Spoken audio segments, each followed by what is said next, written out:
amigos, de nuevo con ustedes para un tema yo creo que apasionante. El Papa nos sorprende constantemente con nuevos discursos, nuevos escritos, incluso libros que se están escribiendo sobre él que están llamando la atención en todo el mundo. Afortunadamente ahora tenemos en nuestras manos un tema que nos va a ayudar muchísimo a provisionar nuestra fe con elementos, como siempre lo hace el Papa, fundamentalmente bíblicos y teológicos. Es una exhortación. Ustedes saben que hay distintos tipos de documentos. Existen las encíclicas, cartas generales, y esto es una exhortación que viene a ser como una aplicación pastoral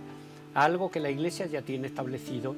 dentro de lo que es la palabra de Dios. Para los que recuerden, hay una constitución del Concilio Vaticano II hace ya 40 años que fue muy célebre y que se llamaba Dei Verbum, la palabra de Dios. Allí era una constitución de carácter dogmático, por lo tanto era de doctrina sólida, y sobre esa constitución el Papa escribe un documento ahora, hace poco tiempo, incluso la firma el día 30 de septiembre, que es una fecha muy interesante porque es el aniversario de la muerte de San Jerónimo, el hombre probablemente de mayor cultura bíblica que ha conocido la Iglesia en todos los tiempos, el que traduce los textos griegos, hebreos y arameos y constituye la que llamamos la Vulgata Latina,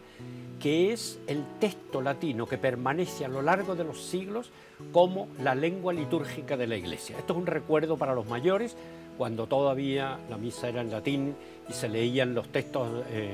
todos de la misma características. La gente incluso que no sabía latín ya se aprendía muchas frases y todas estas pertenecían a la versión de la Biblia hecha por San Jerónimo llamada la Vulgata. Bien, el Papa nos entrega ahora esta exhortación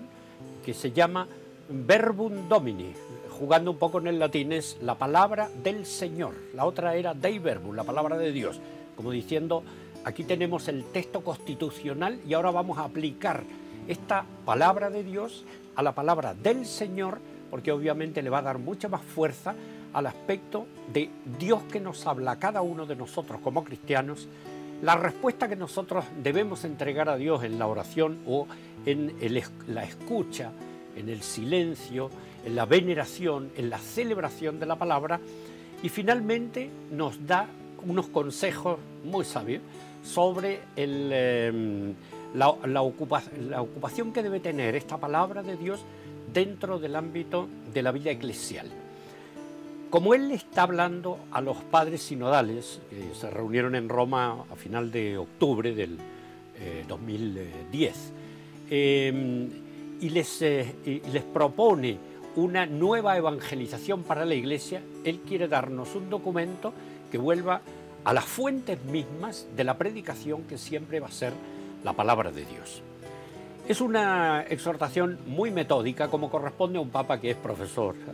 como todo el mundo lo reconoce, de una claridad enorme, pero también de una tremenda profundidad y de una finura que distinguen a este papa de otros, en una finura estética, una presentación muy hermosa, muy bonita, en que no solamente valora esa palabra de Dios para nuestra conversión, para alimentar nuestra fe, sino también para darnos el gozo de la escucha y de una palabra que se va acomodando al tiempo en que nosotros estamos viviendo. Voy a tomar un poco nota porque ustedes la pueden ver, esta encíclica, no necesitan ni siquiera tener el texto, porque hoy día lo pueden ver en internet,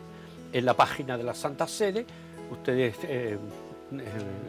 golpean donde corresponde y van a ver ustedes en documentos de la Santa Sede, pongan la palabra Verbum Domini e inmediatamente les va a salir en todas las lenguas que ustedes quieran. La tiquean en castellano y ahí pueden ir revisándola en su índice general y leer los 80 puntos que tiene. Son cerca de 100 páginas, así que hay que tomárselo con tranquilidad, pero yo les aseguro que es una lectura que va a ser muy, muy nutritiva para nosotros que tenemos a veces una fe un poco debilitada y que no somos capaces de entregar a la gente el contenido más profundo de esta fe. Se la presento muy rápidamente. Tiene tres grandes partes. En la primera es el Dios que nos habla. Dios que nos habla, y es el Dios Trino, es el Padre, es el Hijo manifestado en Jesucristo y es el Espíritu Santo que se nos comunica a través de esta palabra. El Padre, el Hijo y la neumatología, una palabra medio difícil porque significa todo el tratado del Espíritu Santo, que para los que tenemos la fe ya más desarrollada, más adulta, sabemos que es la época del Espíritu Santo. Nosotros hemos recibido de Jesús el don de este Espíritu Santo que nos va a revelar constantemente lo que el Padre o la Providencia a lo largo del tiempo del Antiguo Testamento manifestó y lo que se nos manifestó en la persona de Jesús. Esa es la primera parte. En la segunda parte, el Papa nos va a hablar de cómo el hombre tiene que responder a Dios que le habla, y aquí es donde entra para nosotros los chestatianos un término maravilloso, que es Dios establece con nosotros una alianza. Y es en este lugar donde también el Papa recurre a la figura de María como la primera aliada, como la mater verbi, la madre del verbo y la madre de nuestra fe. Así que esta alianza nuestra con Dios es la que ocupa este segundo capítulo, esta segunda parte de cómo debemos responder nosotros. Para entrar en la tercera parte, que la va a considerar como la hermenéutica, el modo como hacer un conocimiento lo más adecuado posible desde el punto de vista científico, técnico y de la adecuación de esta palabra que es antigua al mundo moderno.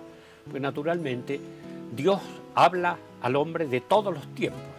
Recuerda muy fuertemente el Papa en diversas ocasiones el prólogo de San Juan, que lo recuerdan. En el principio era el verbo estaba junto a Dios y el verbo se hizo carne y habitó entre nosotros. O también toma de esas palabras de San Juan de que todo lo que ha sido hecho por el verbo. En esa tercera parte, que es donde el Papa va a derivar a acciones prácticas de relación con la palabra, es donde nos va a decir la resonancia particular que esta palabra de Dios debe tener en la liturgia. Y la liturgia es desde la Eucaristía, la celebración de los sacramentos, también en celebraciones parasacramentales que tenemos en la Iglesia, y también habla de la recuperación del sentido de la lectio divina, la lección divina hecha expresamente para meditar la palabra de Dios, y por cierto también la recitación de las horas. Las horas, el Papa recomienda volver a darle vida a los laudes y a las vísperas. Laudes, que es la alabanza matutina, y vísperas, que es como el canto de la tarde. Una observación que hace el Papa que es muy interesante es que nos pide que volvamos a darle el sentido bíblico, el sentido de la palabra de Dios también a nuestro canto. Fíjense que nosotros hemos perdido un poco a lo mejor la fuerza de esa palabra de Dios, cambiándola por canciones a veces un poco rutinarias, un poco sentimentales, o que son acogidas por la gente en un tiempo determinado. Recuerdo algunas que cantamos todavía en las iglesias, que en el fondo no tienen nada ni de piadosa siquiera, sino que suenan al oído, pero que no constituyen esa verdadera palabra de Dios, que cantada con la base de las palabras mismas de la Sagrada Escritura, del Antiguo Testamento, del Nuevo Testamento, de